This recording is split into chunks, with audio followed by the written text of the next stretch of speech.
Welcome to the Rashawn Franklin Show. I'm back with my guys, the Three Musketeers today. Keith's not here with us, but he's here in spirit. We got Emmett Knuckles live from Brazil. What's good, man?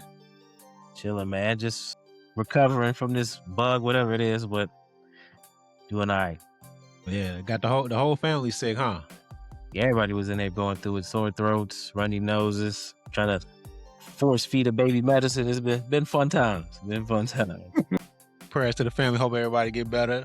Appreciate we got Bray live from the Ville. What's good, man? Man, living, being dad, being a partner, being husband, being friend, being plumber, being electrician, being grass mower. Hey, that's what we signed up to do as men, right? When we said I do. That's what we signed up for. See vacations, man. Man, what you telling? So hopefully we all can get one this upcoming year. So next couple months. Yeah. All right. We got a lot to talk about today. NFL draft is this week, so we're gonna go through our top 5 wide receivers, top 5 edge rushers, and just general musings about them. We got to talk about Giannis to Orlando, possibly, and other NBA playoff situations. I think the podcast that broke the Giannis might go to Orlando is the same one that jacked our one gotta go thing. What's the name of them? What's the name of they Bray? Who them? Damn. I would have to see. Give Charlie me. Villanueva. Was that it? Okay. Yeah. Raymond Felton. We saw y'all jacked our y'all. We ain't gonna listen. I'm gonna at y'all. I'm gonna tag y'all here. Don't steal no more of my shit, man. That's me. I created that shit. You know what I'm saying? What's up? I really want to smoke for real. It was the same 4 big guys. It was kind of obvious. Gee, they straight jacked our yo. Ain't nothing we can do about it though. But besides tag they ass, like you said. Sure. That's about it. Does that mean we on the way? Yeah. Hey, I'm not gonna put. I don't know. I ain't gonna put the cart before the horse. But you gotta cite your sources though. Come on, man. Thank you. That's all I'm asking. Cite your sources. All right. It's crazy. Let's see. I wanted to show y'all this video that I saw. I don't know what's going on with these guys, these kids. They are tremendous athletes nowadays. What's this? Look at this. He covered him and picked it off backwards with one hand. That is incredible, dog. That is incredible. It's nice. My goodness. Okay. Woo. Man, I just wanted to show y'all that. Yeah, that was nasty. I think these kids nowadays, I think they're better athletes than we were back in the day. Without question. Damn. There's more of them super freak type guys running around. Yes. There's more for of sure. It's hard to argue with evolution. With science, technology, how to recover certain muscle groups to work on when you're at a certain age. Even a lot of people be doing too much with kids that are younger, and it's too much on their body. So the technology and the science behind developing an athlete is it's ridiculous now. Yeah, I think a lot of the times back in the day, we wasn't told to, like, to your point, we wasn't told to work on certain body parts that would get us like crazy nice at certain things. Now they've done all the scientific that they know exactly what to work on day in and day out in order to become who they need to become. I do think that back then we were more mentally tough, but if you can fuse that athleticism with the mentally toughness, now you got a superstar type athlete. Now you can start getting, Kobe's and Mike's again, I believe. You know what I'm saying? 100%. And that's the most important thing, is building your athlete. You can play a sport, but if you're not an athlete, which in every sport, from tennis to soccer to swimming, I don't care what it is, if you're an athlete, you're going to be good at that sport. Yeah, for sure. So, and we know you cultivating a tennis legend over there, Bray. So, Hey. We gonna see here in a little while. Number 4 in the state. So I'm just saying. And I'm just saying. Hey, shout out to Lila Bray. I'm proud of my baby girl. I'll say that. That's what's up. We're gonna clip that up for her so she can hear that. All right, guys, we got a couple news things to talk about. The same podcast that Swag jacked us, the Charlie Villanueva one, also said this week, they broke some news. He said that Giannis is going to Orlando, period. Like it's already done. And it's a 1-for-1 for Paulo. What do you guys think about that as the deal, if it was to happen? And then we found I found this tweet. Kirk Goldsberry said that the Magic have been talking about this for a long time. What are you guys' feeling on the deal, and what does this mean for how the Magic view Paulo? I'll go ahead and hop right in. Well, first off, I'll start off. I hate it. That's just my personal opinion. For what side though? Yeah, I was gonna say hater for who? For the Bucks. I mean, I agree. Really? I yeah, see it like him on that way. I'm not big on him, honestly. He came into the league not been able to shoot. Either of them can shoot. To be fair, let me make that clear. But Giannis on the defensive end and the offensive end is tremendously better than him. I think Giannis still has a lot of years left of his prime. I understand that Pablo is young, but typically when you're a superstar and you come into the league, you're already that superstar, right? For the most part, you have your people every now and then that learn how to be a superstar or they gain the ability to be one. But typically, you come into the league just dominating the league or doing really well or where you're catching them like other people's eyes. And Pablo, for me, when I watch him, I understand what people say he is. He doesn't come off as a superstar, as a Batman that can lead your team to a championship. Even now in the playing games, as we watch him, he's not playing great. I know he's been hurt a little bit throughout the year, but you're supposed to be 100% because I mean I don't know how many games he's played, but it's not been a large amount. But I'm just not a fan of that for the Bucks. I think Giannis has a lot left in him. He can still be your A1 and be Batman. I understand that he doesn't want to be there, but you got to get more. You got to get more. That's just my opinion about it. Emmett? I kind of see it similarly to how Bray sees it. I love the move for Orlando. If you could turn Paulo into Greek, go do that post haste because he's like, I don't see him as a superstar either. I think he's an all star. For them to take the next step, they need him to become a superstar with the pieces that they have around. They don't really have another co star either. They kind of have. I disagree with that, but go ahead. Who would you say is their second star there? I would say they're both nice. Franz has problem staying on the court, but him and Bane, I love as players individually. I think that they need to get better as a team, and maybe that's a coaching thing, but individual players, I think that they have a pretty decent three to build around. And that's why if they did decide, hey, we need to move on from this 23-year-old guy in Paulo Banchero already to go after Giannis, you're trying to win the championship, obviously, immediately. I think that those pieces around Giannis can lend themselves to get them to at least out the East for sure. For sure. That's how nice to both of them is. I like Franz. I like him as a player. I don't see him as a superstar. I think he is a potential star. And I don't see Bane as a star either. I see him as you could probably win a championship with him as your third best player, depending on who your first 1 and 2 are. Mm-hmm. Paulo is not good enough to be the number 1, I believe, on a championship team. I believe he could be your number 2. I don't know about Franz. We'll see more as he gets healthy and we get a larger sample size on him. So I don't love this move. I love it for Orlando.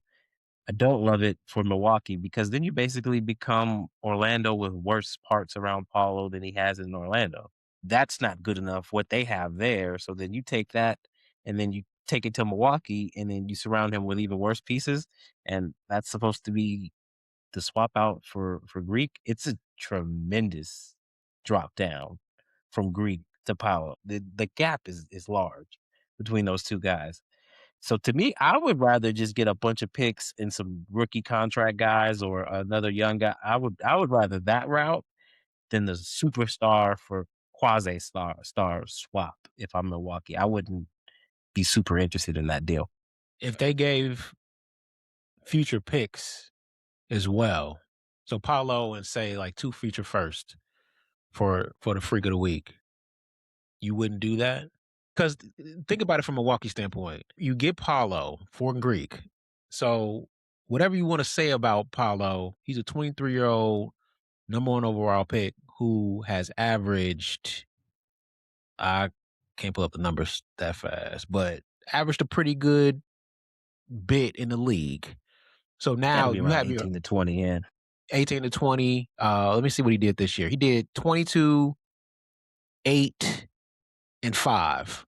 Pretty good, I would say. You get him back, right? And then you have your own draft pick still, I believe. I know they have their pick this year.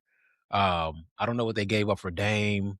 They've made some weird Made some bad deals deals, with yeah. that. Yeah, some weird ones. And now you get some of Orlando's picks who, Greek has had trouble staying on the floor. You don't know what those could turn into. I love that for Milwaukee. I think that is one of the better deals they could get. If that is being offered and they're going to give up Paulo for Greek, a 32-year-old Giannis, you have to do that. Yo, deal. And then what if they around and luck up and get a top 3 pick this year? Oh, we cooking now. Now we might be back quicker than we thought we was going to be back. And, can change pretty fast. This is the deal that they would take. I think it's a home run for really for both sides, but I do like it for Milwaukee. Do you see Pablo being in that superstar status of your Jason Tatum's, your LeBron James, your Lucas, your Stephs, your SGAs, your Jokic? Do you see him in that realm? Because if the answer is no, then this does not make sense. With Greek being 31, 32 in December, as you put it, he hasn't been on the court here recently, the past year to a year and a half. You should be coming back and be able to play 65 plus games without a problem, and to the level of what we know Greek can be at for another 3 to 4 years. Like, I'm at the point where a lot of people are, this is how I feel. It's just a personal thing.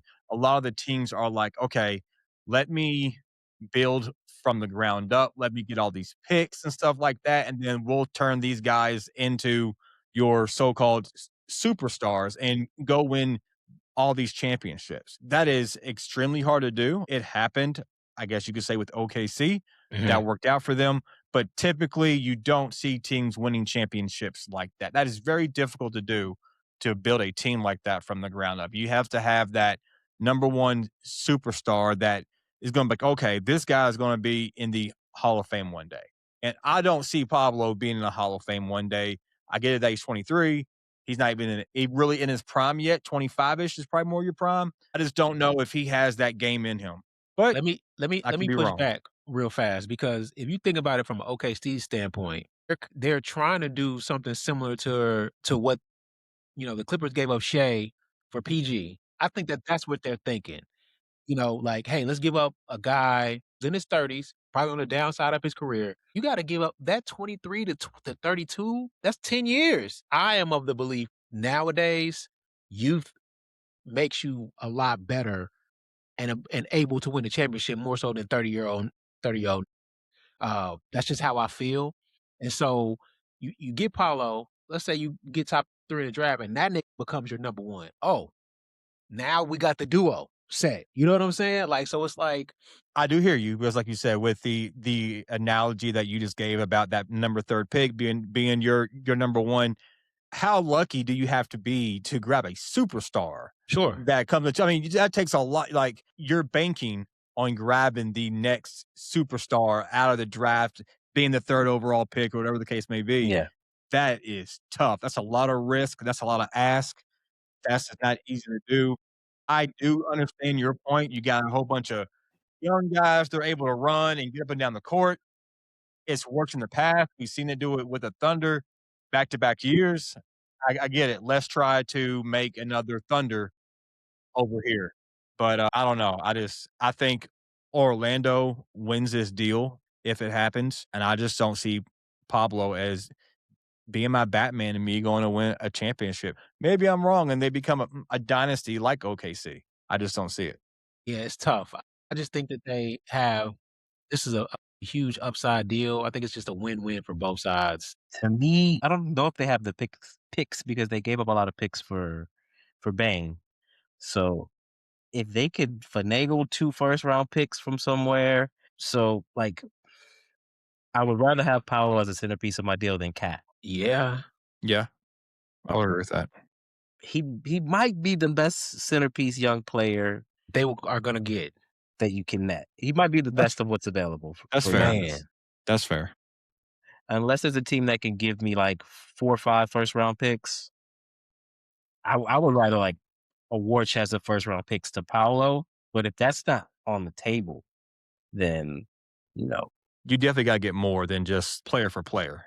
You gotta get some picks in can't there. do it straight up, or Yeah. you lose that too badly if you do a straight up deal. I do like him though as a player. I know he can't shoot that well. I mean, they kind of are this kind of similar guys in the sense that they both D up and they kind of get their buckets by the basket. But I like Paulo's skill. I like a lot. I like his mentality. I like him as a maybe a 2/1. Would y'all consider when we're gonna talk about duos a little later? Would y'all consider Jason Tatum and Jalen Brown superstars? Not Jaylen Brown. Jason Tatum's, like, right on that cusp of star superstar. You could win a championship with Jason Tatum being your Batman, Mhm. but you gotta have to have a really good Robin. Like, you can't just have an average Robin here because I don't think Tatum's in that realm of your is once again, my opinion, he's not your Greek, he's not your joke, he's not your Luca, he's not your No. Braun in his prime. He's not in that realm. So, it's kinda funny in a way. Brown and Tatum are they're kinda almost in a way like equals. They're like, you don't know who's gonna be Batman for that game. It could be either or because either one of them can go and grab you 30. I think I just trust Jason to lead me more than Brown. I was gonna say Tatum is more skilled of the 2. Yes. Brown seems to have a little bit more dog in him, a little bit more aggression to him, but yeah, he's like, what is he, 6'8", 6'9", lanky, skilled. He's the better player, but, like, I agree with you that the gap is not super wide. My point is like, hey, like if you compare Paulo with someone who is another star, because I believe Paulo is a star, I think so now too. you got a shot to put together a roster that could get you to the promised land or at least get you out the East. If you put it together, well, how good are That's you as a possible. GM? You know what I That's mean? possible. So I don't think Pablo is on the level of Tatum and Brown yet. That's just my opinion. I don't know if he's Ooh. close. He's knocking at the door. I just don't think he's there. I might get some pushback on this, but I'm gonna say it anyways. He is what we thought Ben Simmons would be. Uh, They play the game a little bit similar. I'm not I sure would what you mean by that. he doesn't shoot Ben Simmons shoots way worse. I will say that. yeah. And I don't like Ben Simmons seems like a punk, well, kinda. Pablo don't. If I'm being honest. But when he came to the league, people was expecting him to be they were calling him Yeah, like next superstar. Bron and stuff The like guy, that. Like, yeah. it was crazy what they was calling him. But I guess it's what I'm saying is like we thought Ben Simmons was gonna be something like this, and he's not.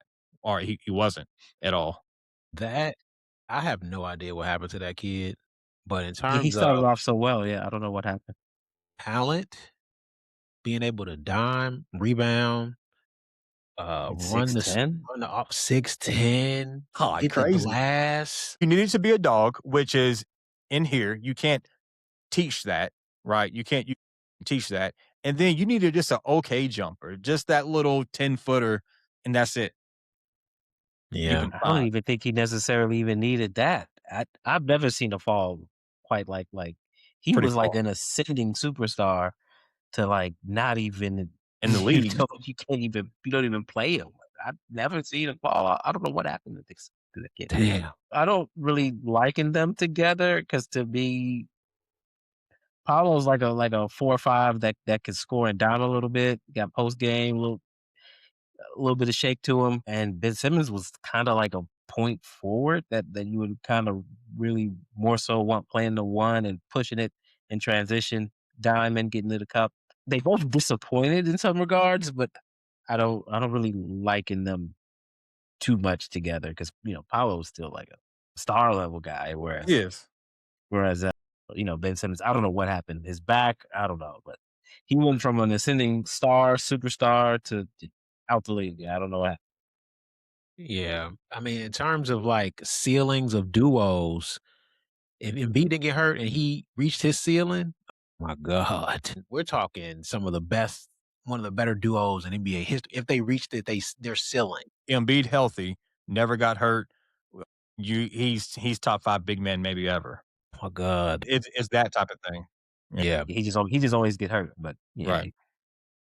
All right. Since we're about to talk a little bit more NBA playoffs. I saw this little graphic. We got the Kawhi shot over Ben Simmons and Embiid to send them Speaking to of the Eastern Conference Finals, I believe. Yeah.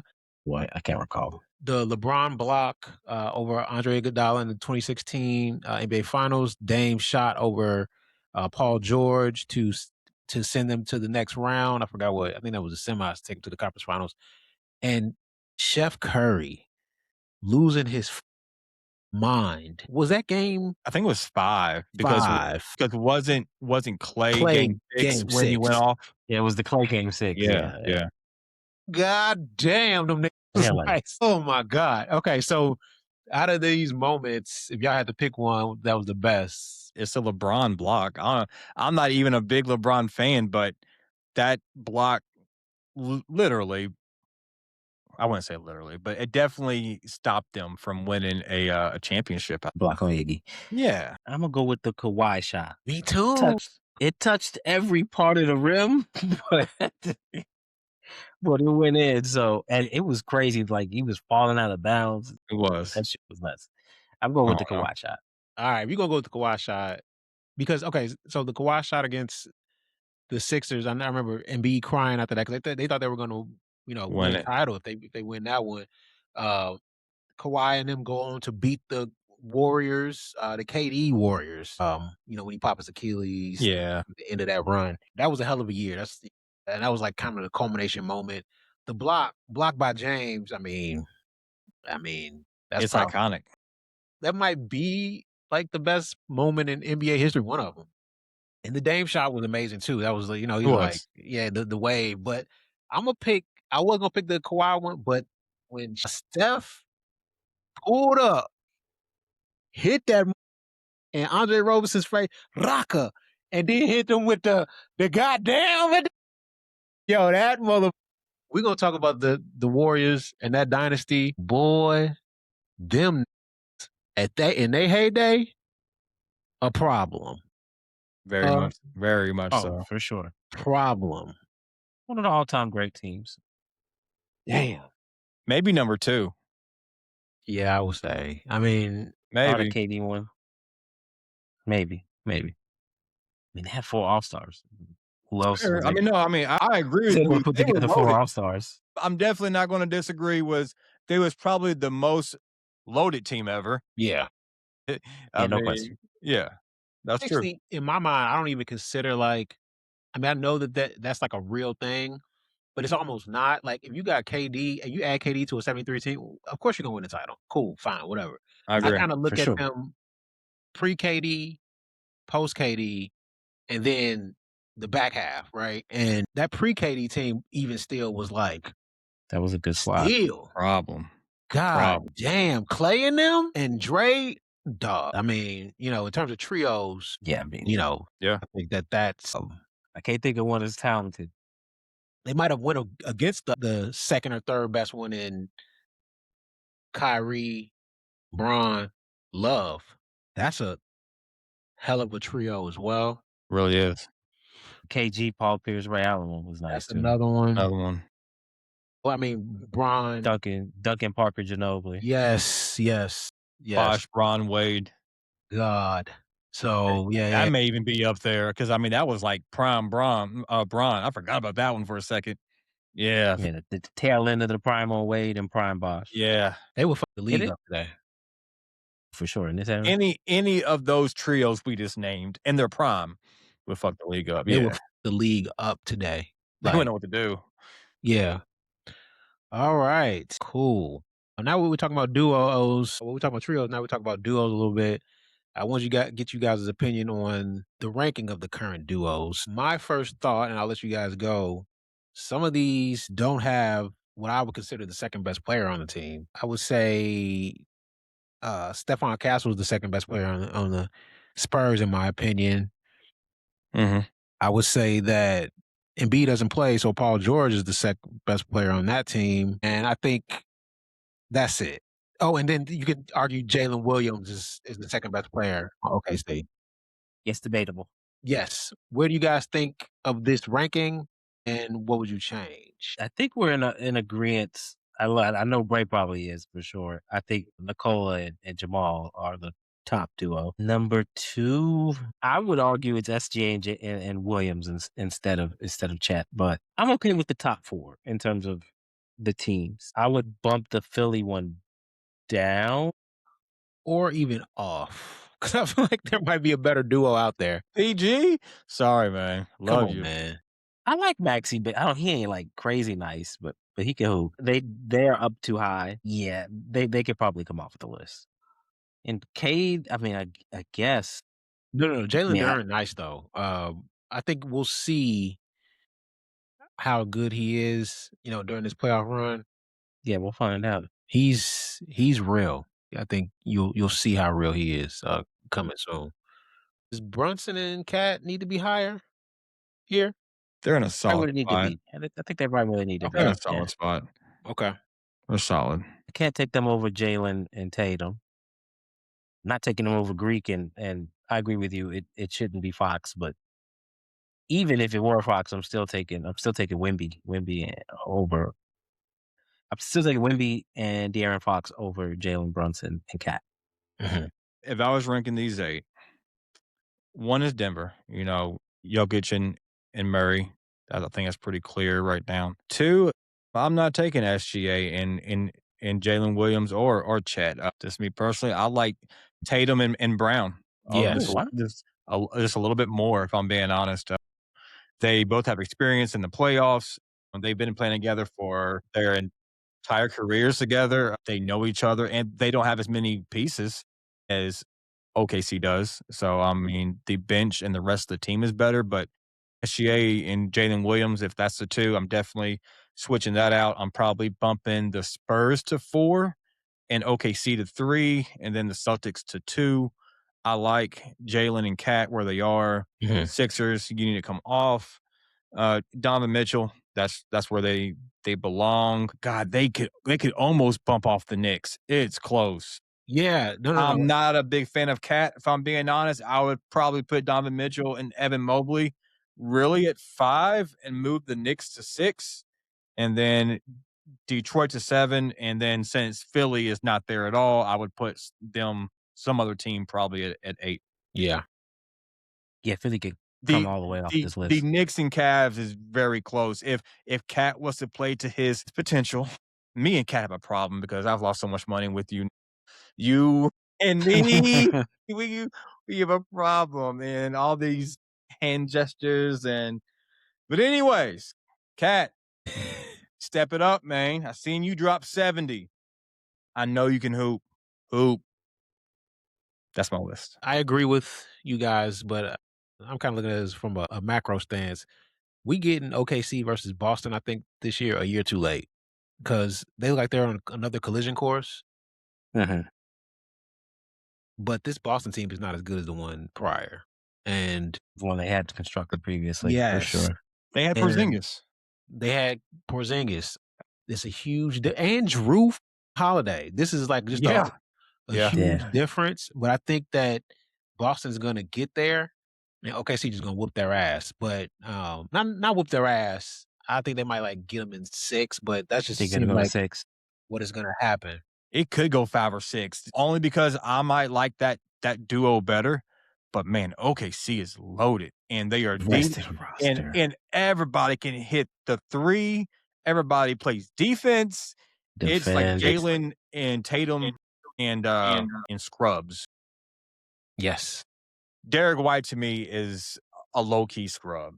maybe a higher on him than you are. I don't maybe think a he's a tier, scrub. I don't maybe think a he's a tier scrub. higher. Okay, maybe a tier higher than a scrub, Scrub is but strong. Scrub but is strong. he's a tier higher than a scrub. Yeah, and we beat this to death, but if Brunson and Cat and that team don't get out of the East with not hobbled just that. He's not hobbled anymore, but he's just getting back. They can't do it now. They're never gonna do it, so it's time to just break them up. They gonna blow it up. I think the ownership said that.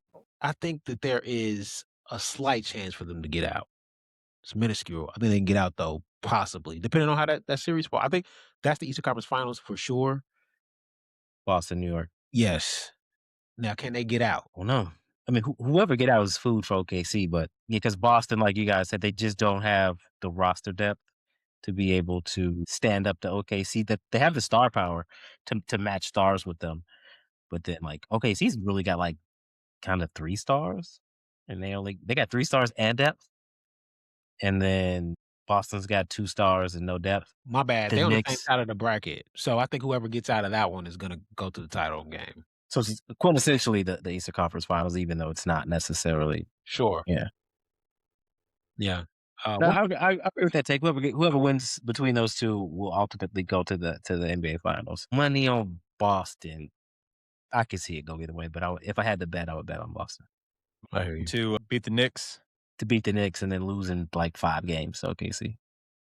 It's going to be a good series. I like the 2 stars better, but I like the Knicks' bench better and the players that are around them.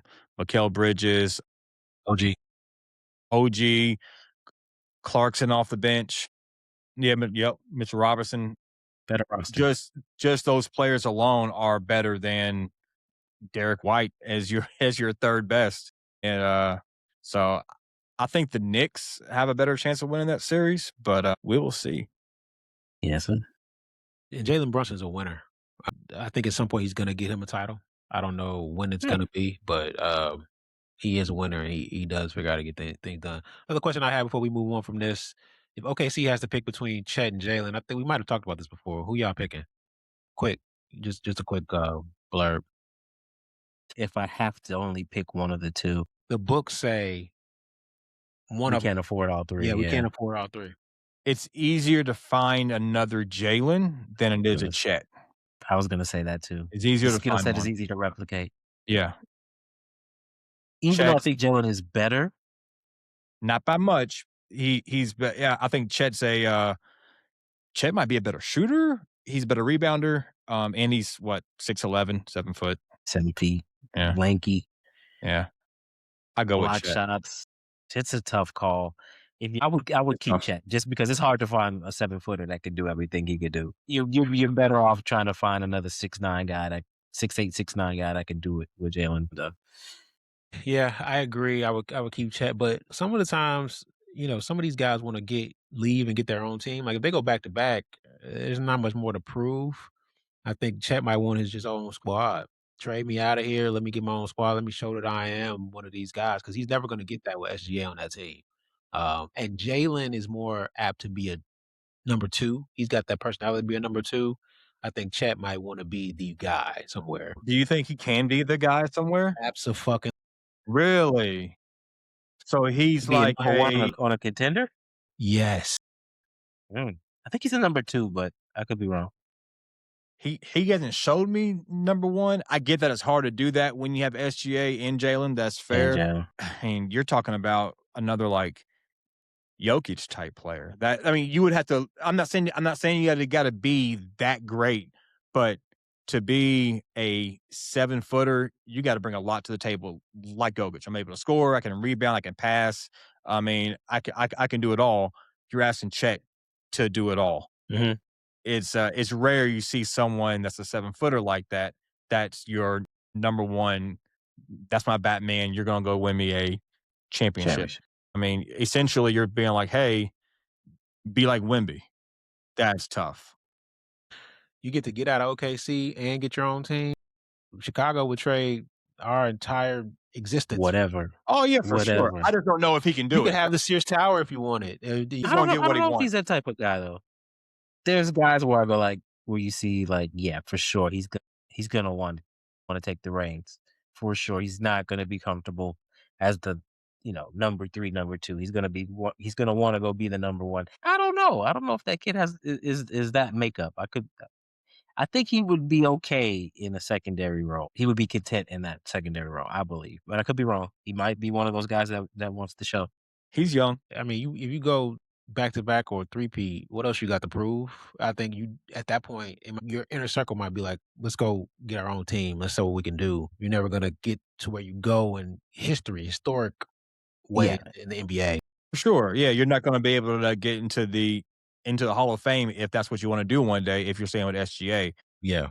He reminds me of like a Porzingis when he came into the league. I mean, when Porzingis came into the league, he was nasty with the Knicks. He was nice. So he kind of reminds me of that. He may have a higher ceiling than that, but I don't know by how much. Porzingis was really good. That's like my comparison. And I seen him. There was pictures of him with a light skinned baddie the other day. I Shaq, see right? you. Yeah. I see you, boy. Okay. Yes, I see. Yeah, I see what he worked with. What he got going for him. Yeah, he hooping. He put on and off the court. Man, yeah, it's good to be champ. When you're around all the brothers 24/7 and the league's like 95% us. Yeah. Hey. I don't She was know. all right too. I she? see you, boy. I know that's that's I know right. what you talking about. That's that NBA money, man. For sure. Yeah, for sure. All right. Luka, no Reeves, no problem. The KD. I'm gonna let y'all go. Where did this KD injury come from? I've been hearing the conspiracies people talking. My conspiracy is they're gonna give LeBron the title. Like he's it. This is it, and they're gonna send him out on top. That's my conspiracy. If that happens, everybody knows this shit's rigged. To answer your question, where this injury came from, came out the blue. That's where it came from. Came right out the goddamn blue. Because nobody saw that coming. I don't recall any injury reports of him on like a minutes restriction, games missing, nothing. And then he's had something going on with his knee. I will say it's weird. The only conspiracy theory that I could understand or see is they want this to go 7. And they knew that we had to get KD out the way, let the Lakers get game 1, maybe even game 2 somehow. And then the Raptors bring KD back, Right. and somehow they go to game 7. That's a conspiracy theory that if somebody was to say that to me, I guess that would kind of make sense. But even when Luka comes back, game 3, whatever it is, game 4, how much you going to get out of him? Like a 75% Luka, 80%? I doubt he'll be 100. No way that quick. Yeah. Right.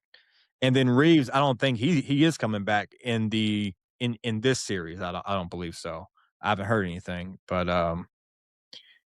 yeah, it's going to be interesting to see what happens to the rest of the series. But Lakers are 1-0.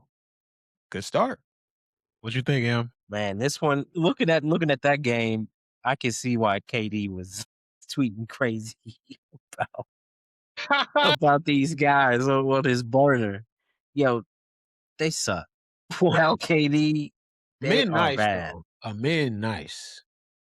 He good, but to me he's flawed. He's not that great of a passer out of the double teams.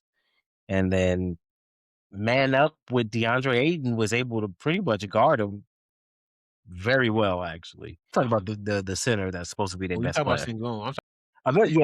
I mean, he can hoop. Okay, I take him out in terms of players that suck. The rest of that roster is not that good. They, KD covered up a lot for them, which kind of speaks to KD's, greatness seeing them without him, and how a team without its top 2 of its best 3, you could, debate whether Reeves or LeBron, who's better between them. But 2 of their best 3 players are gone, and you just remove KD and you lose that team. It's not a good look for Houston. That lets you know you can't win with KD coming back. That this team, is not good enough to go to the finals or win a championship. If you add KD to this roster that can't beat a Laker team with at least game 1 without 2 of its 3 best players, then you need to redo this, rethink this. Now they could I'm not go. surprised. They could win game 2 and then go on and just start whooping y'all ass, but Yeah, it hinges on KD coming back. How long is he out for? I haven't heard any kind of timeline on when his return is. It was mysterious. He got hurt in practice, apparently. I don't even know what it was that he didn't play, and this team is awful without him. So if he doesn't play, they'll lose. Watching that game, we would beat them in 6 games with no KD. With KD, we're not beating them without Reeves and Luka, but without KD, we could beat them in 6 games. Braun is back to being the playmaker, facilitator kind of role. Luka Kennard, boy, what he's the f been is that? balling. What a trade! I was down on the trade because I didn't think he would play like this. Nobody thought he would play like that. He And might I come don't back to know if earth. he thought he would play like that, and he probably won't play like that in game 2. Yeah, he probably won't. But that was crazy. 27 is a lot. I don't think he'll get another 27 game. But he's been playing well since the 2 primary ball handlers have been down. He's kind of become a primary ball handler now, and he's doing well in the role. Like he's getting into the mid range, hitting threes. Uh, Braun doing Braun things. Bronny. My goodness, that was he came into the game and turned the ball over immediately. I was Man, like, it's time. Get him. Get him. then he tried to block the shot with the wrong head, boy. I don't know what. Maybe Braun asked JJ, "Hey, I got to play a couple minutes with my son in the playoffs. I don't know if I'm going to play next year. I got to get a couple minutes." Y'all out of bodies for real, right? Like, he got a hoop. Nah, No, I I would don't go. I don't think he got back in. So he ain't got a hoop. No, No, so no, no. he He don't didn't get need the back hoop. in. So you don't got a hoop. You sit on that bench, son. Throw Connect out there. The Smith kid that can score a little bit. Anybody is Oh, I better like than Nick Braun. Smith a little bit, yeah. Yeah, he can hoop. So he's better than Bronny. I mean, I don't think there's any. I don't know why the game plan wasn't, we're gonna stop everybody else and we're gonna have to make LeBron James drop 40 to beat us. And if he just drops 40 and beats us, fine. But I'm not letting Luke Kennard go off for a damn near 30 piece. I'm not allowing Ayton go drop 18 or 20, whatever he did. 19, I think. We're going to guard everybody else, and LeBron's going to have to go back to 2018. Good luck. I agree with that plan. I would put the onus on LeBron to drop 30, 40 points and That's what you're going to have to do. see if he can beat us that way. Yeah. If you're going to let him kind of get everybody else involved and only need to score 25. If he's going out there and getting all of these assists, he had 10 assists at half. I think he had 10. He had like 13 on the game. At the game, no, he probably did, but he had 10 at half. Just to your point, I'm getting everybody involved. When you get people involved and start hitting shots, you start to think that you're him. Your confidence goes up a little bit. That ball feels good in your hands now. That rim feels a little bit bigger. We all hooped. We know how it feels. You know, when you start to get hot, you're like, I can't miss. And that confidence builds. That's what happened. You let LeBron dictate that game and it boosted everybody's confidence. No, Bron, go drop 40 and beat us. That should be the talk for game 2. I agree with that. Man, if you come back 75% and KD is like a little hobble, they could beat these. Yeah. It depends on who come back and win, being KD, Luka, and Reeves. If these rosters are the rosters for the rest of the series, we beating them. That's nuts. If it's no KD, no Luka, no Reeves, we get these guys in like 6 games. I can't imagine that because I just can't imagine it's going to look like this. I think KD comes back. I think Luka stays on the sidelines, but the talk is he might show up. Game 2? I'm thinking like game 3. 6. Okay. I'm thinking 6, 5, 6. That's super soon. I think it depends on what the games are. If it's 2-1 Rockets, somehow, if it is, he's back game 4 because you can't afford to go down 3-1, I don't think. This is the first time the Rockets have also played without KD in a while. I'm not going to go back and look at the games because I don't know, but when you don't have your superstar that's able to, calm everybody down, kind of like run the show, get people involved as well, it throws off that team chemistry a little bit. So it's a little bit harder to play together. But I think game 2, it's going to be a better game from the Rockets, even You if mess KD around and is win that out. one. Even if KD's not there, it'll be a better game. Yeah, it could go either way. We could see the Rockets get KD back and go off for 4 straight, or That some could shit could happen. get wonky in this series. I can't tell right now. Let's see what game 2 looks like. That was kind of an ass whooping. They never had a chance to even win the game, it felt like. No, we were No. kinda in control.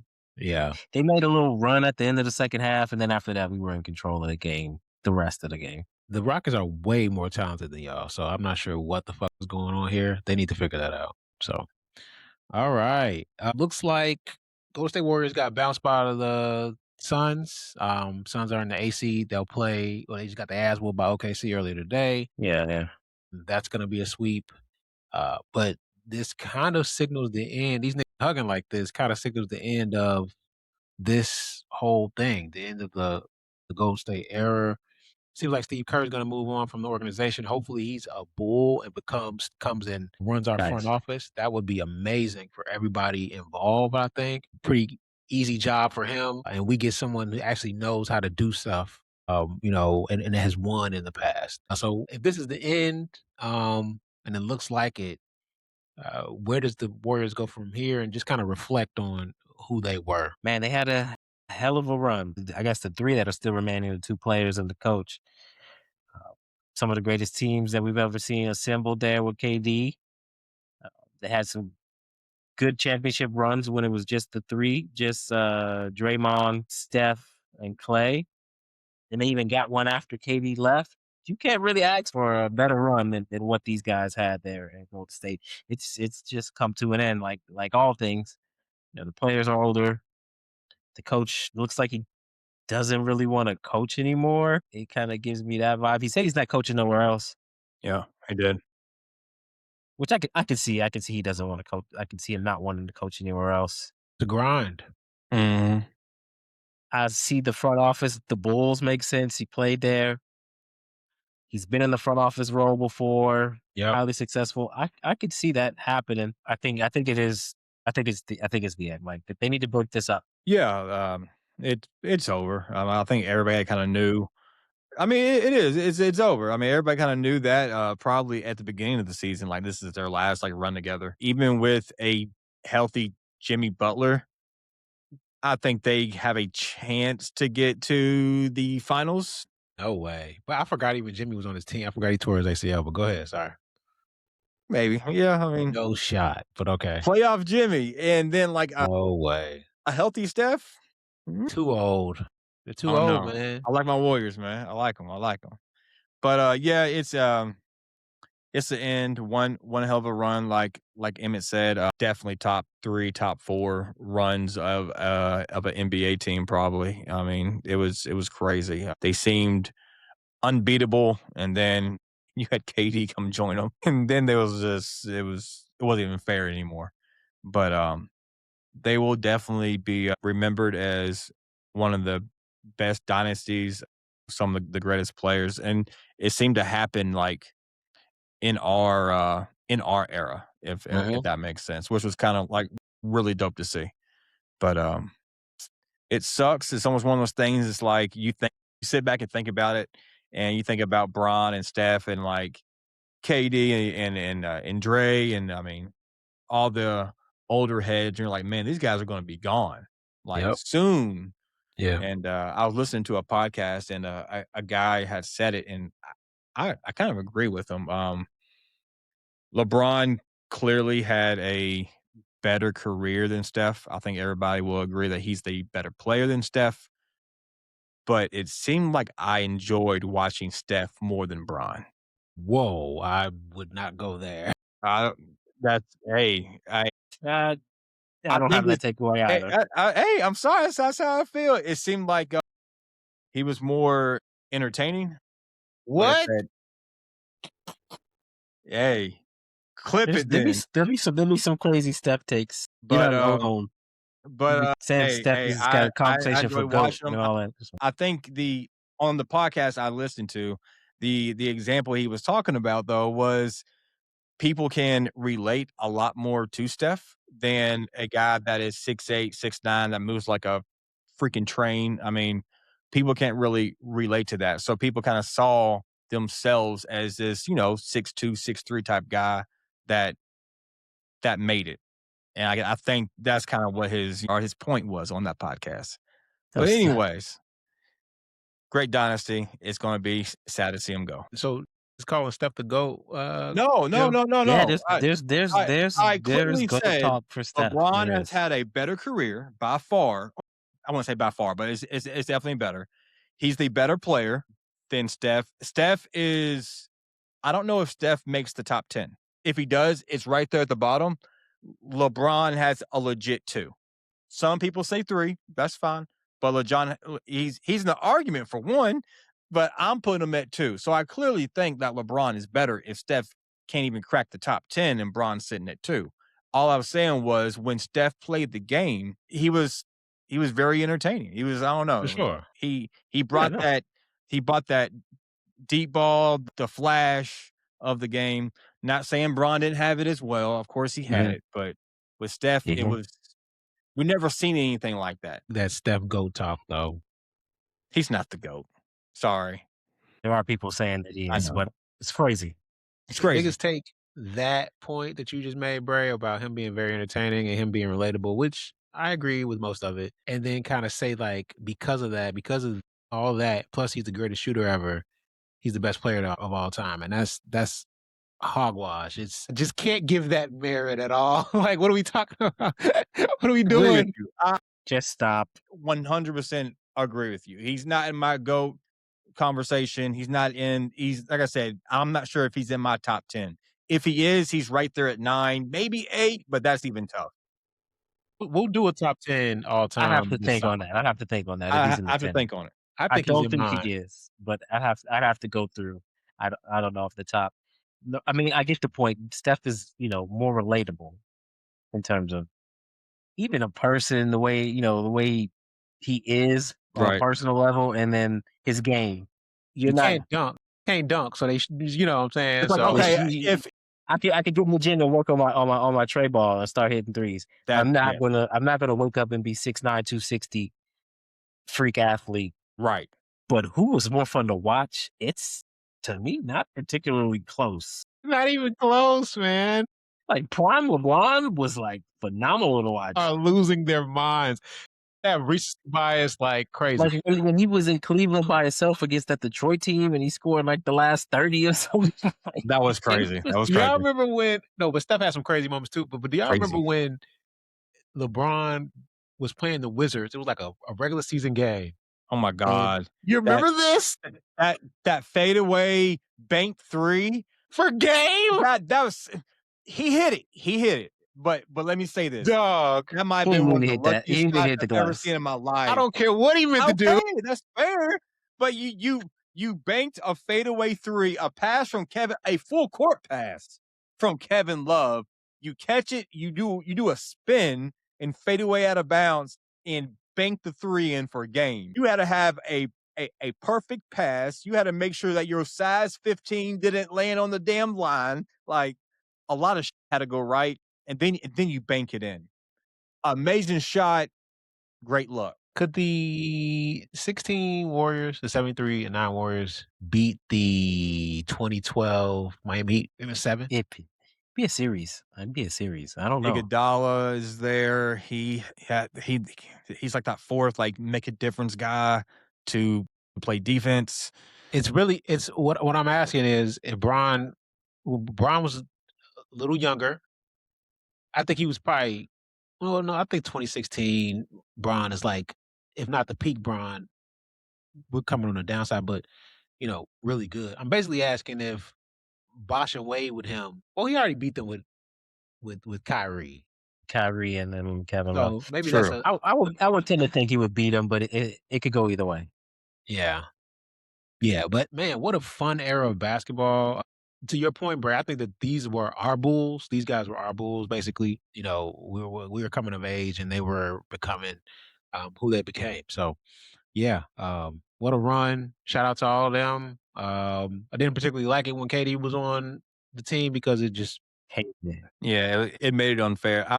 I remember seeing it like over the summer, I believe, and it came across like my social media or something. I was just like, no, Couldn't this believe it. is y'all are cheating. Crazy. Yeah, Crazy. there was no I'm like you can't even assemble a team to beat them. Yeah. So, all right. Anything else from the NBA playoffs before we transition to football? I think everything's pretty much held serve from what we think. I want to ask, do any of the we now know the 2-7 matchups, which would be Spurs, Blazers, Thunder, Suns, Piston, Magic. The Magic are up on the Pistons right now. I think that they're going to give them a series. And Celtics, 76ers. Any of those, we see any upsets? The only Orlando, one, possibly. maybe the Magic and Pistons. I haven't been on that Pistons train all year. I've been pretty clear on that. Offensively, Orlando's better on the offensive side of the ball. You have more people that can score, more people that can shoot. Defensively, obviously not. So I can see an upset there with the Spurs. Some people are giving Portland a game or two, which is crazy. I've seen 5 Not and even a 6. game. I don't Not think even they're a going. game. I think it's going to be a sweep, me personally, but I don't know. It's I mean, a 4 or 5 game who's our series. One of second those two. best player? Drew Holiday? Drew. It's got to be Drew. I would Okay, say. that's not enough. I think it's going to be a sweep. But yeah, I think Orlando can get the Pistons. I do. Yeah, well, I would put Detroit on the only one that would be like upset alert. The other series, nothing's going on there. They might win a game. Okay, great, but Maybe. no threat for upset in the other series. Yeah, it looks like Orlando's about to win game 1, which if they were to beat the Pistons in that series, I think they, to that talk we've had about Paolo for Giannis, I think they'll have to reevaluate some of this. If they were to get out of this series and then maybe even make it to the East Conference Final, something like that, you got to reevaluate everything. Trading your young best player. Yeah. Oh, yeah. Who's the best player in that series? Cade. Okay. I mean, the only other answer is Paulo. Right. No, I was Cade. just curious as to see what y'all said. Honestly, I was just wondering. But yes, it's obviously one of them. Yeah. Okay. All right. Transitioning to football a little bit. We'll have to stay on some of this because we're going to get to the NFL draft stuff. But Dexter Lawrence got traded to the Bengals in exchange for the number 10 overall pick. Don't understand this from Cincy's point of view. I think we all like Dexter as a player, but giving away the number 10 overall pick for him, and you got to pay him, and then you only sign him to an extension for 1 year. So he's locked up through 2028. You basically got it for 2 years, and then you, I guess, gonna reevaluate. Is he worth? See what happens next. I mean, the 10 pick for that? I can't support that decision. I think that's kind of silly. I think it's too premium of a pick for a non-premium position. Man, If he were an edge that was like nice, I would be like, okay, I get it. for sure. I think they're thinking is that if we're gonna get somebody good on the defensive line, to trade for an edge is going to be just too rich. This is the next best option. I'm just trying to get into their mindset of why to do this. Why they would do this, yeah. And that's the only thing I could think of is from that perspective is like, yeah, I mean, he could change what we look like on defense. We already got the offense set with Burrow, T, and Jamar. Let's see what we could do. I don't like it because you get the 10th pick, you would get a cost-controlled player for the next 5 years. That's young. It's going to be in his 20s. This guy is aging now. He should still have at least 2 more good years, but he's approaching 30. And What is Dexter? 29? 28. He'll be 28? 29 during the season. Okay. Correct. Yeah, that's getting and old for apparently football. 395 pounds, which is like Really? Damn. 395. So he needs to shed like 30. He ain't doing it. Come on now.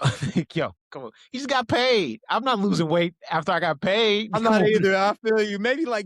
Maybe 5 or 10 because I'm working out or something, maybe more. But yeah. Yeah, he could play he already got the bag. It looks like his plan is to play his way into shape. He gonna be at Jeff Ruby's consistently. I think if you live in the Cincinnati area and you want to run into Dexter Lawrence, Jeff Ruby's is a good place to run into him. It's gonna be there. So 400 pounds. That's a lot of damn weight. It's a big fella. I see why they I shipped don't. him. I mean, if I was New York, I would do that deal. You gonna give me the 10th pick? Yeah, that's easy to move. We good. We good. Yeah. And I So like Dexter Lawrence. It's not a knock on him, but like an interior rusher. Well, we traded a third for Osa. yeah. Dexter Lawrence is probably better, but not that much better. Yes. A third round versus the 10th overall, that he's not that much better than Osa.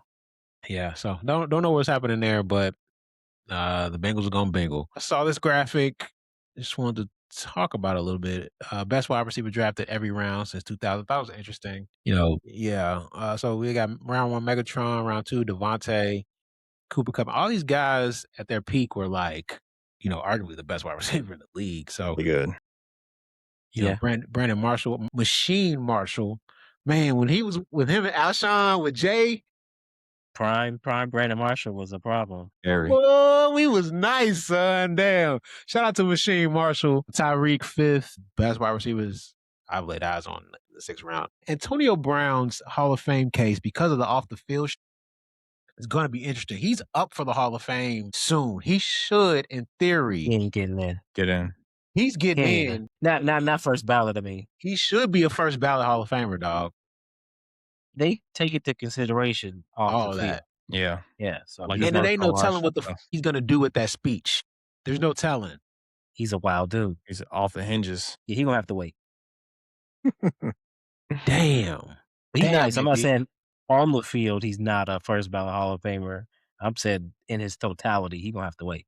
He looked crazy in this photo, He do too. look nuts. He do Tyreek look nuts. Hill looks crazy too. God damn. And he be wild on some wild shit too. Yeah, he do. For sure. They kind of look wild than they are. So yeah. Man's neck. The nigga, his neck is crazy. Paul's like, what the is that? All you do is shoulder shrugs. Chill. Julius is the 7th, and then undrafted Wes Welker, who was nice as shit. Wes was nice. Yeah, he was. Coaching now. Jules was nice too, man. I Was he mean, a quarterback to receiver? yeah, I forgot. Was it Kent State? I think it or was Kent Appalachian State. State? Yeah, one of them. A mid-major, one of the mid-majors. I can't remember. Yeah, Jules and him and Tom were legitimate together. But yeah, I think that this is a good graphic to see, like, we can find Hall of Fame type wide receivers at any portion. Everywhere. Yeah, that's and true. I think Puka was, I don't know where Puka was. He might have been a fourth or fifth. He was a day 3 pick.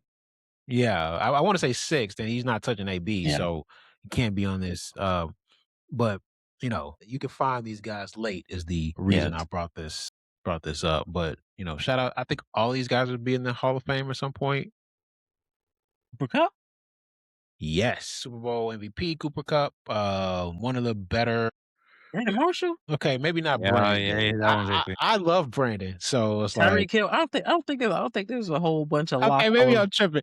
Right now, Calvin Johnson, Antonio Brown. Devontae's getting in. Devontae's getting in the Hall of Fame. It may be Devontae. The I think rest of Cooper them, I Kupp. would say no. I think Cooper Kupp's getting in, and Jules is getting in there for sure. Yes, I don't he know. got that Tom Brady stink on him. He He gonna does get have in. it on him. I mean, he was like in the He might. clutch at times. Like, I think Antonio Brown gets in too. I mean, y'all said that. No, Antonio Brown's getting in. Yeah. Like I think he gonna have to wait because his antics. But Antonio gets in. Calvin Johnson. Those are like book 'em Hall of Famers. Devontae, I believe, gets in. I don't believe Tyreek Hill gets in. I don't believe Brandon Marshall gets in. I don't believe Wes Welker gets in. I don't know. I personally don't consider Cooper Kupp a Hall of Fame wide receiver, and neither Julian Edelman. So Cooper Kupp, 2 Super Bowls, a Super Bowl MVP. I think his numbers are incredible. I think he was like the leading wide receiver in yards for like maybe 2 years. He had a run. Yeah. He was the truth. That's why I think Wes might get in, simply because he played with Peyton and Brady. When you play with these guys, that It tends helps. to get you into the Hall of Fame. But yeah, we'll see. We'll see if you're right. Will Anderson got paid, rightfully so. As a group, we didn't bring him up as top 5 edge rushers in the league, and I think that that's a mistake. I think he is in there. I don't know who you want to take out when you talk about that. It's tough. It's tough to take out of that talk when you're talking top edge rushers, but I think he's in that talk, especially with him having Daniil Hunter on the other side. They just wreak havoc on opposing offensive lines, and we need to have that conversation a little bit more, when it comes to him being elite. What do you guys feel about this signing? Great talent, like you said. He's probably in that top 5 range. 50 a year, A lot of money. for an edge. It's the same thing to me with wide receiver. Like, you can find these guys. I don't understand paying like exorbitant contracts for a position that you can replace. So, like, I wouldn't pay wide receivers 40, and I'm not paying 50 to an edge rusher. But he's a great player. Maybe the cap will keep going up, and it won't consume too much of that for the team, for the roster building, because they're gonna have to. I don't know. They're gonna have to decide if they want to pay your boy or not. See if they keep him, C.J. Stroud. No. But I'm not terribly upset with it. I just wouldn't pay in the NFL. I'm paying a quarterback that's a Hall of Famer, a left tackle. I'll pay an edge, but 50 is rich. 50 is crazy. Yeah, I kind of agree with you, Em. I mean, like you said, really good player, hell of a player, but 50 a year, it's crazy. I mean, you don't see that for guys like that. It's definitely too much. I'm going to name 5 guys. You guys tell me if you would take Will Anderson over any of them. Myles Garrett, Michael Parsons, Yep. Aiden Hutchinson, Yes. Josh Allen, and TJ Watt. Yeah, he's right in that 4 or 5 range. Who you taking over him? I'm taking Myles Garrett over him. Mm-hmm. Who was the second guy you mentioned? Garrett, Michael Parsons, Aiden Hutchinson. Michael Parsons over him. Get over him. I think I would take him over Hutchinson. I think I would take Aiden, personally. Yes. It's debatable. Yeah, it's close. I'm taking Josh Allen. And What then about who's Max the last guy? Crosby? Max Crosby? I'll take him over Max Crosby. Really? I don't Yeah. know yet if I'm with you. You guys are higher on Max Crosby than I am. But Max is nice. And I'm not saying he's a scrub, but I would rather have Will Anderson. Better athlete. That's true. Yeah, I'm in agreement with you now thinking about it. Probably take Will over Max. I need to see a little bit more from Will. I think he's definitely deserving of this extension. I think he's part of the best duo edge rushers in the league. That defense is the best in the league, and will be probably next year as well. So he deserved that. They got to keep you hit on a top 5 pick, you got to keep him around. And Yeah. so that's just how this goes. The nigga look like Braun a little bit, don't he?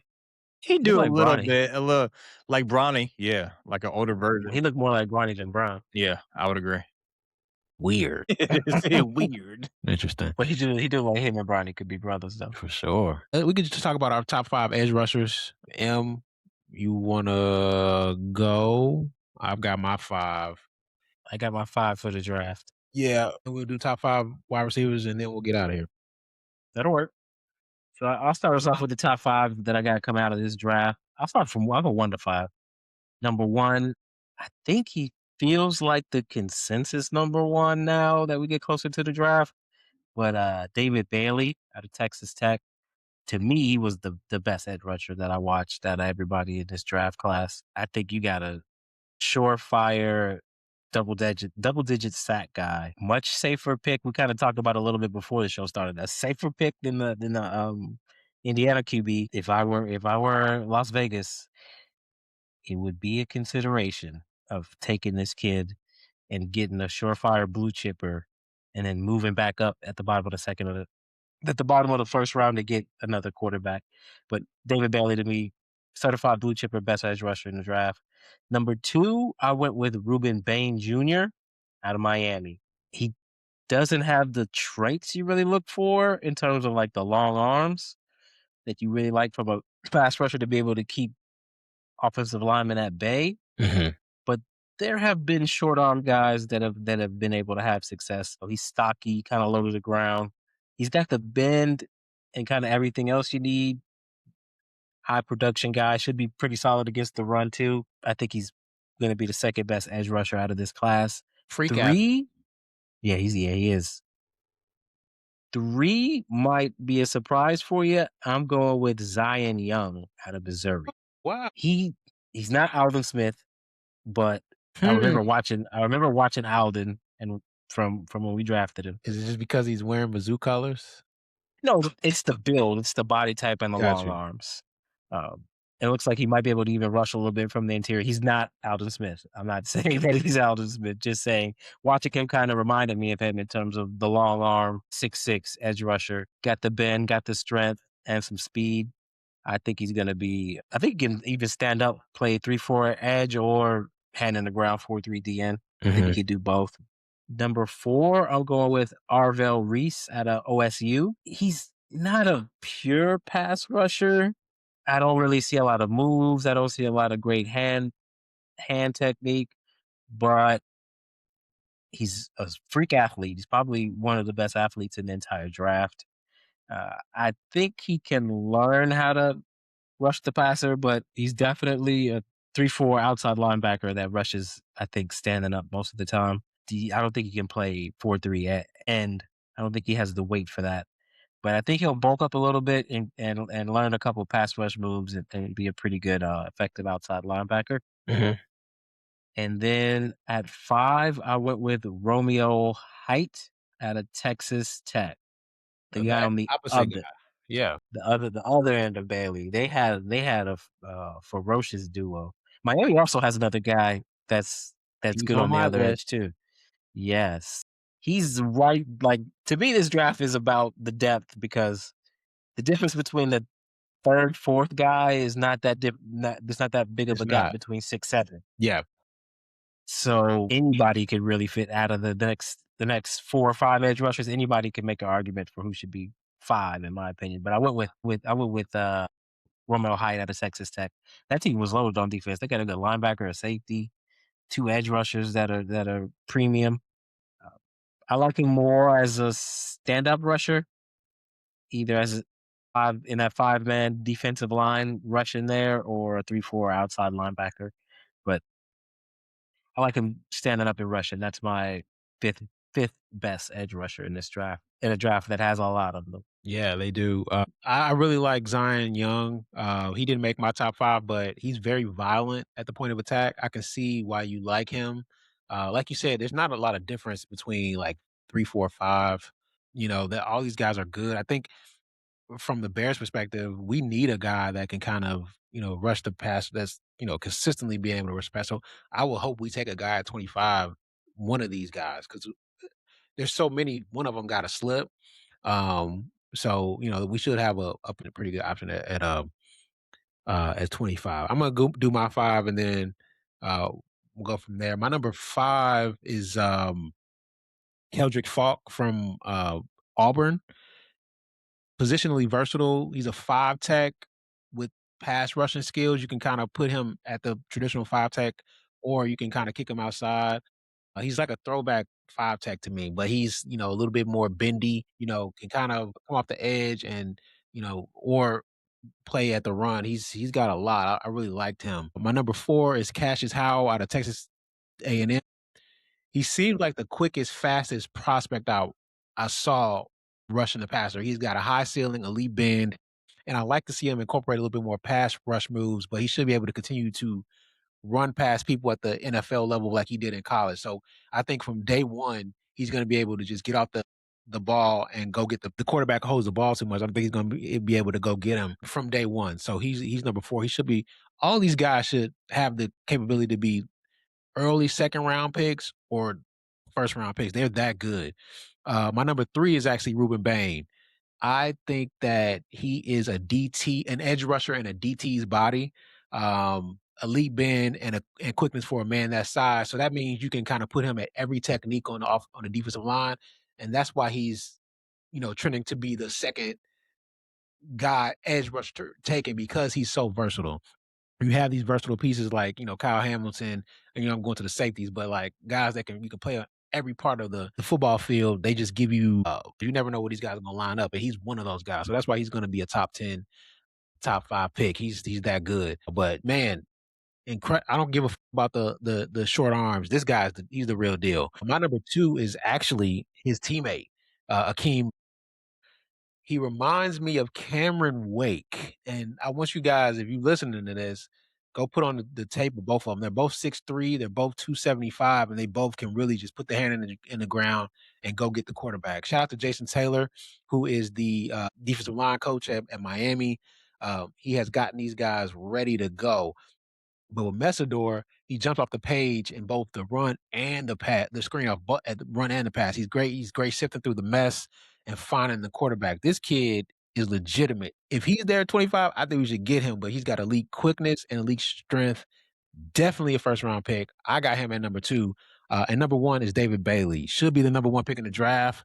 You wish he was 6'5", but I don't give a fuck what he is. He's elite against the run. He can disrupt games from day one. Did a little bit more research on this kid. He comes from a good family, a military family. He just wants to come in and play ball. And so that means similar to Will Anderson, he's just like, you know, an all-around great guy, but extremely talented as well. Just stand him up on the edge, let him rush the passer from day one. He's got strength, power, speed, and quickness. If he puts this all together, I think we're looking at, you know, one of those guys, elite guys that have played the position in this league. So yeah, love this crop of edge rushers. These guys are the real deal. You can't go really wrong. And I didn't put Alvarez Reese in my top 5. I'm not sure where you play him. I don't. Yeah, I know. It's weird. I don't really, and he didn't really just like the rest of these guys. But I get it. He's a projection for sure. Mhm. I'm not a huge fan of him. Not knocking him, and he's probably gonna go top 15. So, but I get it. All right, Brad, did you have a top 5? You want to go? Yeah, I'll knock them out. I'll do it quick. At 5, I had TJ Parker out of Clemson. Big guy, 6'4", 263. Great pass rusher, able to be disruptive. At 4, I had Akeem Mesidor. Basically what you said, very versatile, big hands, quick hands, strong.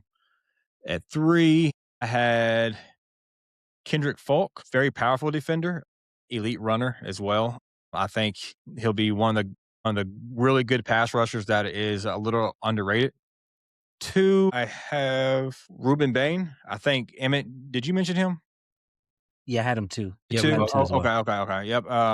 High motor, just very productive. I think he'll be a great pass rusher as well. And then y'all mentioned it.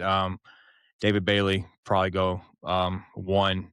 I think his run time was a 4.5. I mean, yeah, it's quick. Yeah, so he'll be able to get around and deliver a lot of pressure. yeah, man. These edge rushers are legitimate. We talked a little bit about Las Vegas possibly taking because David Bailey I think is so good. There is a conversation Safe. I'm sure that they have had. I wouldn't do it because of a couple reasons. One, first of all, you don't get in this position a lot to take a quarterback at number 1. They need a quarterback.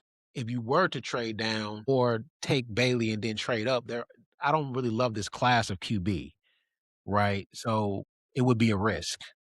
And so they can't take that risk. They have to take this kid, especially with an offensive coordinator coming to be their head coach. Is that y'all feeling as well? I'm with you. I do not like this crop, but that also applies to I don't love that kid as a number 1 overall quarterback prospect. Safest thing to do would be to just pick him and then go forward.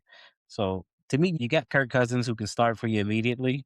So you could take a risk on a more talented kid on the back end of the first round. And then you get a surefire, not, I don't think he's can't miss, but to me, he's a safer pick to be a blue chip prospect than the quarterback being David Bailey. Yeah. The quarterback, you could miss. You could miss there. I don't think he's like for sure going to be a Pro Bowl level QB. Yeah. It could go either way. I think his ceiling honestly is like top 12. I think that's his ceiling. So that's why I would lean towards that. But okay. Uh, You want to knock out the wide receivers real fast? I can go first, and then you guys can go. That's fine. Well, my 5, I've got a tie. I'm gonna go with, Mekhi Lemon and Elijah Surratt, who isn't getting a lot of, I love Elijah Surratt. I don't think he's getting a lot of pub as that. Elijah Surratt really helped Fernando become the passer that he was in college. He was always open. He's called Waffle House for a reason, because that is always open. And so him and Mekhi Lemon, I think, have similar ceiling. So that's why they have a tie. With Mekhi Lemon, he's an okay athlete. I think he'll be serviceable at the next level, but I don't think he's anything special. I think he's just okay. So they come in at my number 5. My number 4 is Omar Cooper, the other Indiana wide receiver. The comps I'm seeing is Samuel. I see that. I think he can do a lot. He's very versatile. He can come out the backfield. He's a good route runner, not top end speed, but he's really bulky and can do a lot. I like him as a prospect, but I don't love him. But he is a great route runner, so I really like that part. My number 3 is Casey Concepcion from Texas A&M. Now, this kid might be a star. I saw the comp of Doug Baldwin, and I love that. I think he's got good to great separation, good route running, and good to great top end speed when he catches the ball. Versatile as well, could come out the backfield, do some running for you. Just can line him up at any wide receiver position, and he's gonna make a play. So I would got him as number 3. My number 2, Carnell Tate. Shout out to Carnell Tate, Chicago kid. He's not only a Chicago kid, he went to Marist, which is right down the street from my high school. He's really from my hood. So shout out to Carnell Tate. I really hope you do well in the league, man. Shout out to you. He's the best wide receiver I've seen at contested catches in this draft. Could end up being a star because of how good he is with the ball in the air. We got to come up with a term of when the ball's in the air and you're very calm and you're able to make those catches because of, you just test it. He's great at that. Not an insane athlete, but good enough to get behind the defense consistently. All his highlights are him burning QBs. I saw a comp of Chris Olave, and I like that. But my number 1 is Tyson. Jordan. What's his? Jordan It's Tyson. Jordan Tyson. Yeah. Yes. Kid is legitimate. Yeah. Yeah, he could be a star. He's 6'2", but he plays like he's 6'5". He's gonna go top 10 just because he should. I know the injuries were something that people were worried about, but I think he's gonna be what we thought Keon Coleman was, that type of guy that can do it all, possession, speed, big. I think he could be a star here. So that's my top 5. Em, you wanna go, and then Bray? Yeah, it's cool. Yeah, I'll go 1 to 5 again too. I agree with you at number 1. I got Jordan Tyson at ASU. He gets open, contested catch guy, could jump up and get it. Plays a little bigger than he is, like you said. The biggest concern is those injuries, but I didn't factor that in. That might have, if I were investing millions of dollars, that that might have a bigger impact on where I might consider taking him. But just watching just the games that they played, he was the best wide receiver that I've seen in this crop. Number 2, I'm higher on Mekhi Lemon from USC than you are. I don't know if he's an outside receiver is the only thing. I think he might be purely a slot receiver, but I think he can cook in the slot if you put him in there. Out of USC, they've been known for putting out, quality NFL receivers for decades. He's kind of shifty. He gets open. Got consistent safe hands. Not crazy yak guy, but I think you're gonna put him in the slot and he's gonna get you a lot of first downs that he can win, I believe, in the red zone too. So I got him number 2. My number 3 is Carnell Tate out of OSU. I like him. The other OSU kid that came before him, that comp for him is not bad. It's just every time I watched them play, I couldn't stop noticing the other kid that was there at OSU. So maybe that kind of tainted my perception of him. I'm like, he's not even the best wide receiver on his team, but he's still a really good player. The other kid is just phenomenal. But this guy, I think he can play on the outside and in the slot as well. Contested catch guy as well. I think he's going to be a quality wide receiver in the NFL. My number 4 is Casey Concepcion. I don't know the pronunciation there, but the wide receiver out of Texas A&M, speed guy, can line up inside, outside. You can run the reverses for him. occasional thing out of here or there out of the backfield. I think he'll be a good yak guy too. He can win over the top. He could, like you said, end up being a star out of this one because of his physical tools and the speed that he has. His only issue is the drops are a little bit concerning, but we've seen guys that have had issues with drops figure out a way around that and improve there. So I got him 4, and then my 5 is Omar Cooper Jr. out of Indiana. I think the Debo comps there's a little bit of that. I don't think he'll be as good of a yak guy as Debo was. Like, I don't see him having that kind of peak, but I think he'll be a higher floor than Debo, a better receiver, better route runner, stronger hands. He's a good yak guy, a little shorter and stocky, but I think he'll be able to play on the inside and the outside. He'll be a quality starting receiver. And then there's some other guys, like you mentioned, the other Indiana guy. I think another sleeper is the kid from Louisville, Chris Bell. He got an ACL injury, but he's phenomenal when he's healthy. It's similar the same way I thought with the edge rushers with the receivers as well. Like there's not a big gap between 4, 5, 6, 7. Those guys are pretty similar. It's kind of more like a pick your flavor. Bray, you want to go Yeah, with the yeah, yeah, top yeah. 5? You're good. I'll start 1 to 5. Seems like everybody got him, but Jordan Tyson, quick, fast, athletic. I think, yes, 6'2", 203. They have him down as the 50-50 ball wizard. So didn't see a lot of them play, but got him at 1. I think he's, like I said, a dynamic playmaker, elite speed. He's going to be a monster in the league. At 2, Carnell Tate, another this lightning speed guy, ran a 4.5. I think he's going to come into the league and really do some damage. Just his performance that he had when he was with Ohio State seemed to be just unmatched, I guess is an easy way to put it. And then Makai Lemon, is that how you pronounce his name? Another lightning speed fast guy. I mean, all these guys can run this 40. 4.4 guy. What I think had his height down, 5'11", 192. So still has some height with him. He's considered a burner, another nickname that was given to him.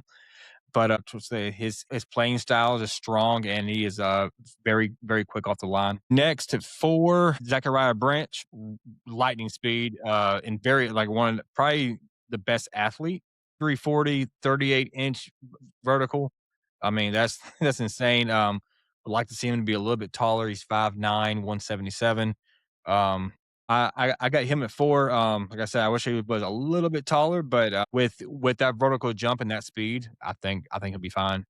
And then last, I know y'all named him as well, Casey Concepcion, another guy, lightning fast, 4'3". I like his height, 5'11", big playability, able to get off the line as well, and also can play the slot. So going to be a really good player. Yeah, I think there's certain positions in the NFL draft this year that are really deep, but I don't know if there's like, I guess there's a couple blue chippers, but some of these guys can go either way. I'm not even. I think the Bears are looking at safety plus like defensive line. I think this is just BPA for us. On defense, best defensive player probably. Yeah, defensive player. We might go straight defense the whole. But I mean, there are some holes on offense that we need to look at, including wide receiver. So yeah, we'll see how that shakes out. Any idea what y'all looking at? There's been a lot of smoke about offensive line. I could see that depending on who falls there. If the tackle from ASU, if he's there, I could see that being an option. The tackle from Alabama, if he's there, I don't expect either one of them to be there. So, but those will be options if they were for some reason were to fall. Everybody keeps linking us to the kid out of Utah, the tackle, Lomu. I don't know how to pronounce his name. I'm not a big fan of his. I don't think he's an NFL left tackle. I think you have to kick in the guard. I would put my money on it being receiver or edge, whoever's the best player available between a wide receiver or an edge. I've heard Kyle likes Concepcion. He nice. Is his type of, and he kind of does fit what he kind of likes. I could see him liking Concepcion and Omar Cooper. Mm-hmm. If either one of them is available at 27, which I'm not sure either one of them will be. but possibly edge. Maybe Zion Young could be there Maybe. at the end. They got a lot of in the mocks, they got a lot of corners and I don't think it'll be a corner. safeties going. So, you know, It could be a safety. It could be a safety. I so haven't watched a lot of the safeties. I watched the OSU kid. I think he's a bit overhyped, and people keep hyping up Toledo kid, but I haven't watched him, but he's getting a lot of praise. yeah, they have So us taking him in a multiple draft. Emmanuel McNeil Warren. yeah, I think what teams have seen in the past from the past Super Bowl title winners is that you need a versatile safety. If you're gonna have a good defense in the league or a Super Bowl winning defense, you need a versatile safety. And so, you know, I think that that's where we're leaning. We let my man Jaquan Brisker go, so to the Steelers. So we need to fill somebody. We need to fill in the back. And besides Kobe Bryant, we let Kevin Byard leave as well. So we got some defensive holes that we need to make up from the Bears standpoint. And so I think that they go kind of full, unless it's just somebody that slips that you just can't pass up. yeah. There's always one of those scenarios. Yeah, for If it sure. does, if it manifests, Yeah, for sure. yeah. Foregoing any surprises, I would go wide receiver or edge would be one of those two picks. Yeah. I kind of would have rather us traded a couple of these picks to get like somebody that could come in and help immediately, but that doesn't seem like that's gonna happen for whatever reason. So I mean, it's fine. Whatever. I'm not sure I think we're about 2 years away from winning the title, if I would have to guess. So I don't think it's gonna be this year. I think this is another building year. And then that next year we could come out and possibly do it. Yeah. So it's just building that. So if you take that outlook of you, we should be okay. Just take the best players available defensively and try to build this thing up. So, all right, I think that's it. I think we're almost at 2 hours, so there's a lot of content. So, yeah, I appreciate y'all. Shout out to Keith, couldn't make it today. He'll be back on hopefully for the next one, and we'll see you guys later. Peace.